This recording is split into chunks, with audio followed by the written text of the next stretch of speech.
السلام علیکم ورحمۃ اللہ وبرکاتہ۔ نسو ایک عورت نما آدمی تھا، باریک آواز، بغیر داڑھی اور نازک اندام مرد۔ وہ اپنی ظاہری شکل و صورت سے فائدہ اٹھاتے ہوئے زنانہ عوام میں عورتوں کا مساج کرتا اور میل اتارتا تھا۔ کوئی بھی اس کی حقیقت نہیں جانتا تھا، سبھی اسے عورت سمجھتے تھے۔ یہ طریقہ اس کے لیے ذریعہ معاش بھی تھا اور عورتوں کے جسم سے لذت بھی لیتا تھا۔ کئی بار ضمیر کی ملامت کرنے پر اس نے اس کام سے توبہ بھی کر لی، لیکن ہمیشہ توبہ توڑتا رہا۔ ایک دن بادشاہ کی بیٹی حمام گئی۔ حمام اور مساج کرنے کے بعد پتہ چلا کہ اس کا گراں بہاں گور، موتی یا ہیرا کھو گیا ہے۔ بادشاہ کی بیٹی نے حکم دیا کہ سب کی تلاشی لی جائے۔ سب کی تلاشی لی گئی، ہیرا نہیں ملا۔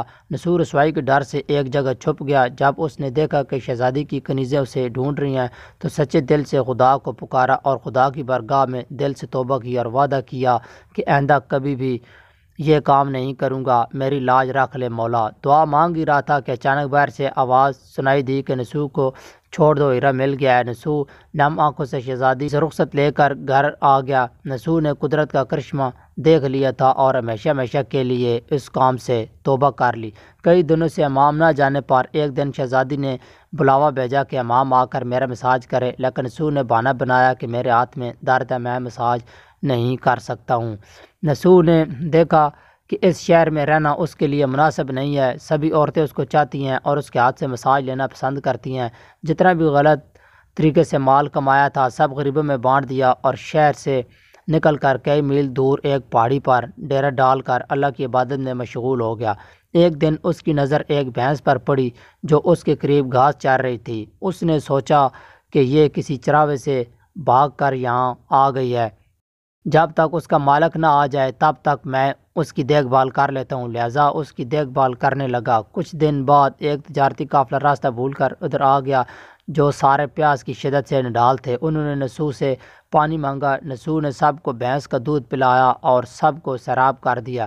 قافلے والوں نے نسو سے شہر جانے کا راستہ پوچھا۔ نسو نے ان کو آسان اور نزدیکی راستہ دکھایا۔ نسو کے اخلاق سے متاثر ہو کر تاجروں نے جاتے ہوئے اسے بہت سارا مال بطور تحفہ دیا۔ نسو نے ان پیسوں سے وہاں کنواں کھدوا دیا۔ آہستہ آہستہ وہاں لوگ بسنے لگے اور عمارتیں بننے لگیں۔ وہاں کے لوگ نسو کو بڑی عزت اور احترام کی نگاہ سے دیکھتے تھے۔ رفتہ رفتہ نسو کی نیکی کے چرچے بادشاہ تک جا پہنچے۔ بادشاہ کے دل میں نسو سے ملنے کا اشتیاق پیدا ہوا۔ اس نے نسو کو پیغام بھیجا کہ بادشاہ آپ سے ملنا چاہتے ہیں، مہربانی کر کے دربار تشریف لے آئیں۔ جب نسو کو بادشاہ کا پیغام ملا اس نے ملنے سے انکار کر دیا اور معذرت چاہی کہ مجھے بہت سارے کام ہیں، میں نہیں آ سکتا۔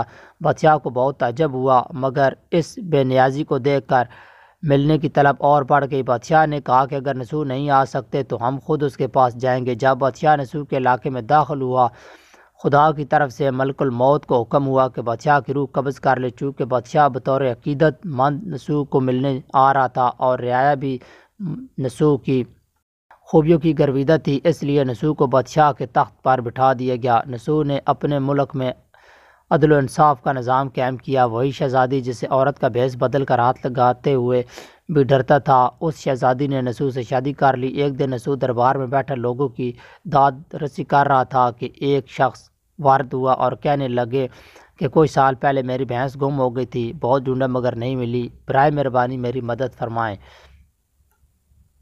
نسو نے کہا کہ تمہاری بھینس میرے پاس ہے، آج جو کچھ میرے پاس ہے وہ تمہاری بھینس کی وجہ سے ہے۔ نسو نے حکم دیا کہ اس کے سارے مال و دولت کا آدھا حصہ بھینس کے مالک کو دیا جائے۔ وہ شخص خدا کے حکم سے کہنے لگا، اے نسو جان لو، نہ میں انسان ہوں اور نہ ہی وہ جانور بھینس ہے، بلکہ ہم دونوں فرشتے ہیں، تمہارے امتحان کے لیے آئے تھے۔ یہ سارا مال اور دولت تمہارے سچے دل سے توبہ کرنے کا نتیجہ ہے، یہ سب کچھ تمہیں مبارک ہو۔ وہ دونوں فرشتے نظروں سے غائب ہو گیا۔ اسی وجہ سے سچے دل سے توبہ کرنے کو توبہ نسو کہتے ہیں۔ تاریخ کی کتب میں نسو کو بنی اسرائیل کے ایک بڑے عابد کی حیثیت سے لکھا گیا ہے۔ سبق: نسو رزق کمانے کے لیے اللہ کا ناپسندیدہ کام کیا کرتا تھا۔ جب وہ اللہ کے خوف کی وجہ سے چھوڑا تو اللہ نے رزق کے اسباب پیدا کیے اور بادشاہ تک عطا کر دی۔ آرام طریقے سے لذت حاصل کرنا چھوڑا تو اللہ نے نکاح میں شہزادی دے دی۔ اللہ تعالی ہم سب کو توبہ کرنے اور تا دم مرگ اس پر قائم رہنے کی توفیق عطا فرمائے، آمین۔ ناظرین اگر آپ کو یہ ہماری ویڈیو پسند آئی ہے تو پلیز اس ویڈیو کو لائک کر دیں، شیئر کر دیں اور چینل کو سبسکرائب کر کے بیل آئیکن کو دبا دیں تاکہ آپ کو ہماری ہر نئی آنے والی ویڈیو کا نوٹیفیکیشن بر وقت ملتا رہے۔ تو ملتے ہیں کسی اور نیکسٹ ویڈیو میں، تب تک کے لیے اللہ نگہبان۔